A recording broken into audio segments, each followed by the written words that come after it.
नमस्कार। ये आकाशवाणी पटना है। अब आप राकेश कुमार सिंह से प्रादेशिक समाचार सुनिए।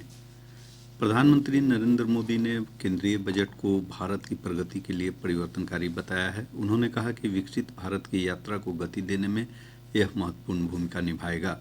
श्री मोदी ने कहा कि यह बजट एआई, खिलौना उत्पाद, कृषि, फुटवियर, खाद्य प्रसंस्करण और गीग अर्थव्यवस्था सहित कई क्षेत्रों में नवाचार, उद्यमिता तथा सतत विकास का मार्ग प्रशस्त करेगा।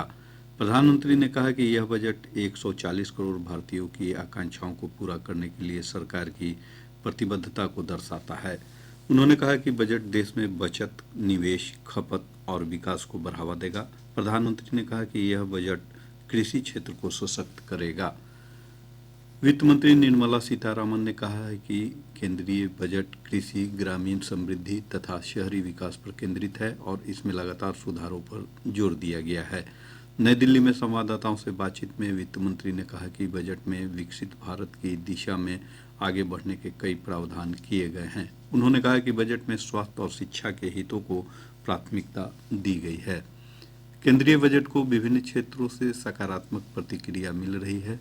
व्यापार, उद्योग, विशेषज्ञ, अर्थशास्त्री और आम लोगों ने मध्यम वर्ग को आयकर में राहत देने, नवाचार और कौशल विकास को बढ़ावा देने के सरकार के प्रस्तावों की सराहना की है।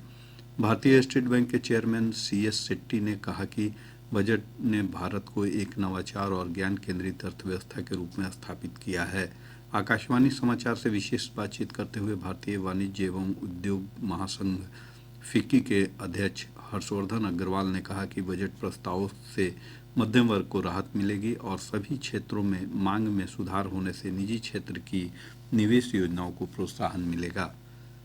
केंद्रीय बजट में बिहार के लिए भी कई महत्वपूर्ण प्रावधान किए गए हैं। राज्य में मखाना बोर्ड के गठन, IIT पटना में बुनियादी सुविधाओं के विस्तार और पटना तथा बिहटा में एयरपोर्ट के विस्तार सहित अन्य योजनाओं की सौगात दी गई है। मुख्यमंत्री नीतीश कुमार ने कहा है कि बजट में बिहार के लिए जो घोषणाएं की गई हैं उससे राज्य के विकास को नई रफ्तार मिलेगी। प्रादेशिक समाचार आप आकाशवाणी पटना से सुन रहे हैं। मुख्यमंत्री नीतीश कुमार ने प्रगति यात्रा के चौथे चरण में आज बांका में 350 करोड़ रुपए की लागत वाली 150 से अधिक योजनाओं का उद्घाटन और शिलान्यास किया। इस दौरान मुख्यमंत्री ने बाबरचक में प्रदेश के पहले स्मार्ट गांव की सौगात जिलावासियों को दी। मुख्यमंत्री ने उच्च अधिकारियों के साथ समीक्षात्मक बैठक भी की। इस अवसर पर उप मुख्यमंत्री सम्राट चौधरी और संसदीय कार्य मंत्री विजय कुमार चौधरी समेत अन्य गणमान्य लोग उपस्थित थे। स्वास्थ्य मंत्री मंगल पांडे ने कहा है कि Ayushman Bharat digital health mission में बिहार ने बेहतरीन प्रदर्शन किया है। श्री पांडे ने यह बातें आज पटना में आयोजित Ayushman Bharat digital mission Bihar conclave को संबोधित करते हुए कही। उन्होंने कहा कि राज्य में 4 करोड़ 30 लाख आयुष्मान भारत हेल्थ अकाउंट बन चुके हैं।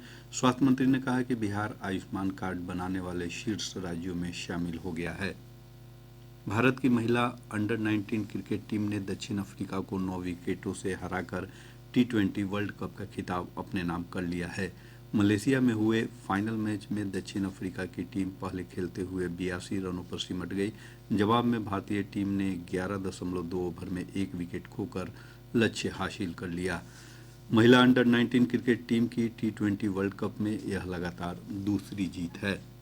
इसके साथ ही आकाशवाणी पटना से प्रसारित प्रादेशिक समाचार का ये अंक समाप्त हुआ।